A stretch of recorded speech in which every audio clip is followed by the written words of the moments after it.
চিত্রনায়ক সালমান শাহর মৃত্যুর যে রিভিউ পিটিশন সেই রিভিউ পিটিশনের শুনানির তারিখ আবারও পেছানো হয়েছে এবং এটা আসলে 13ই অক্টোবর শুনানির দিন ধার্য করা হয়েছে এবং সকালে যে ঢাকা মহানগর দায়রা জজ সেই দায়রা জজ জাকির হোসেনের আদালতে মূলত এই সিদ্ধান্তটা জানানো হয় এবং এ বিষয়ে আরও বিস্তারিত জানতে চাই আমাদের সঙ্গে যুক্ত হচ্ছেন সহকর্মী আরিফ।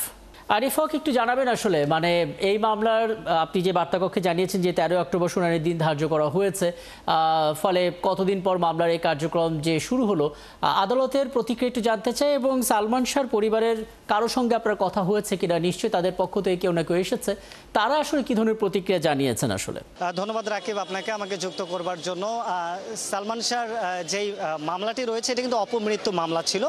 এই রিভিউ শুনানির প্রধান আবেদন যেটি সেটি হচ্ছে যে অপমৃত্যু মামলা থেকে এটিকে হত্যা মামলায় রূপান্তর করা হোক। এই আবেদন নিয়ে মূলত এই রিভিশনটা দায়ের করেছেন সালমান শাহর মা নীলা চৌধুরী।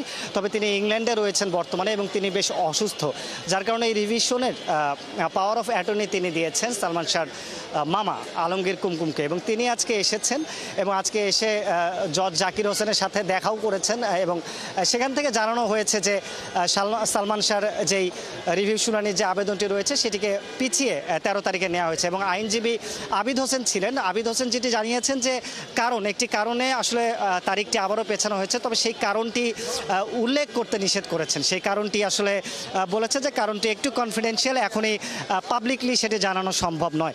এবং আজকে সালমান শাহর ভক্তরাও রয়েছেন এই মুহূর্তেও, মামা রয়েছেন আলমগীর কুমকুম এখানে, বিভিন্ন গণমাধ্যমের সাথে তারা কথা বলছেন এবং ভক্তদের একটাই কথা, এটিকে হত্যা মামলায় যাতে নেওয়া হয়, কারণ সালমান শাহর মৃত্যু হয়ে গেছে 29 বছর।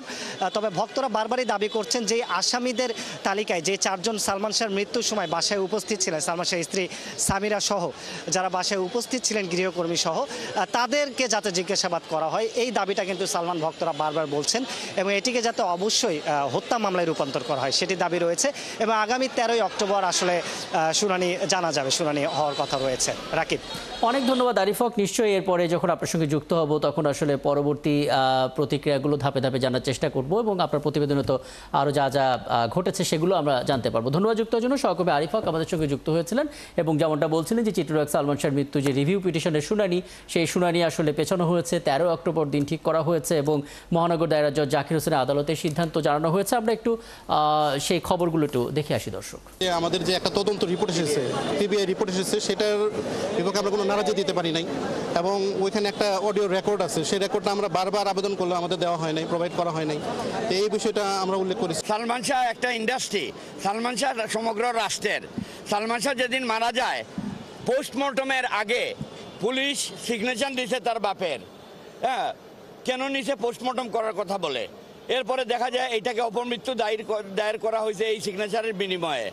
আমরা আপত্তি জানাইছি, বারবার আপত্তি জানানোর কিছু হয় নাই।